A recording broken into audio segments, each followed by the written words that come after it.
ଏଇଟା ତ ପୁଅ ଦେଇଥିଲା ଆଶ୍ରମଟା ସମସ୍ତେ ଓଡ଼ିଶାବାସୀ ଜାଣିଛନ୍ତି।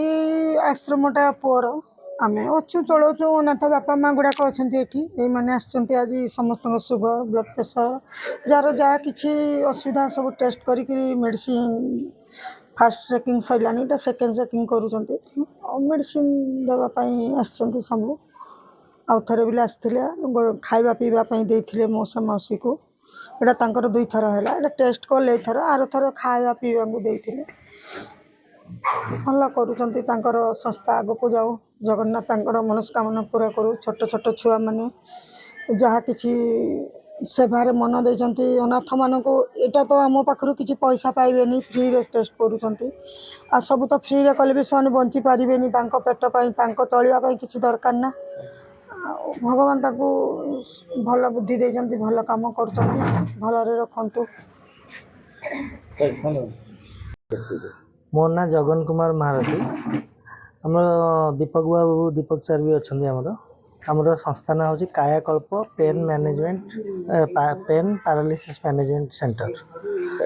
କାର୍ଯ୍ୟକ୍ରମ ହେଉଛି ବିଭିନ୍ନ ଲୋକଙ୍କୁ ସ୍ୱାସ୍ଥ୍ୟ ସେବା। ଆଜ୍ଞା, ଏଥିରେ ଆକ୍ଚୁଆଲି ଆମର ସଂସ୍ଥାର ଆମେ ପ୍ରମୋସନ୍ ବି କରିବାକୁ ଚାହୁଁଛୁ, ୱିଥ୍ ସେବା ବି ଦେବା ପାଇଁ ଚାହୁଁଛୁ। ସବୁ ଏଇଟା ପ୍ରଥମ ଥର ଆମେ ଏ ଆୟୋଜନ କରିଛୁ। ନେକ୍ସଟ ଟାଇମ୍ ଆମେ ଅନ୍ୟ ସଂସ୍ଥା ଗୁଡ଼ାକ ଯେଉଁ ରହୁଛି ଅନାଥ ଆଶ୍ରମ ଇଏ ଯାକ, ସେଟାକୁ ବି ଆମେ ସର୍ଭିସ୍ ଦେବା ପାଇଁ ଚେଷ୍ଟା କରୁ। ନିଃଶୁଳ୍କ ସେବା ଯାହା କହୁଥିଲେ କି କାୟକଳ୍ପ ତରଫରୁ ଆପଣ ରାଜଧାନୀ ସମସ୍ତ ଅନାଥ ଆଶ୍ରମ ସେବା ପ୍ରଦାନ କରିବାକୁ ଚେଷ୍ଟା କରିବୁ। ଏଇଟା ଆମର ପ୍ରଥମ ଥର ହେଇଛି। ଫାର୍ଷ୍ଟ ଟାଇମ୍ ଆମେ କରିଛୁ, ଆଜି ଆରମ୍ଭ ହେଇଛି। ଆମେ ଆଉ ସବୁ ଗୁଡ଼ାକୁ ବି ଟଚ୍ କରିବୁ, ଆଉ ୱିଥ୍ ସେବା ଯୋଗାଇ ଦେବୁ।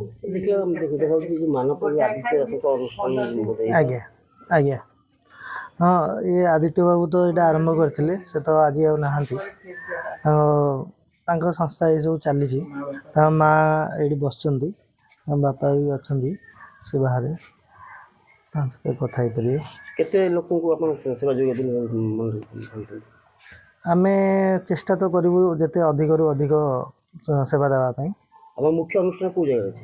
ଆମର ଅଛି ନବୀନ ନିବାସ ଭୀମପୁର, ନିୟର ନବୀନ ନିବାସ ଭୀମପୁରରେ ଆମର ସଂସ୍ଥା ଅଛି କାୟାକଳ୍ପ। ସେଥିରେ ଆମର ପାରାଲିସିସ୍ ଟ୍ରିଟମେଣ୍ଟ ରହୁଛି, ୱିଥ୍ ପାଥୋଲୋଜିକାଲ ଟେଷ୍ଟ ଯାହା ବି ରହୁଛି ସବୁ ସେଗୁଡ଼ାକ ଦିଆଯାଉଛି। ନା, ସେଠି ମାନେ ଆମେ ସଂସ୍ଥା କରୁଛୁ ଯେଉଁଟା ଏଇ ଯେଉଁ ଶିବିର ଯାକ କରୁଛୁ, ସେଇଟା ତ ଫ୍ରିରେ କରୁଛୁ, କିନ୍ତୁ ସେଠି ପେଡ୍ ସର୍ଭିସ୍ ରହୁଛି।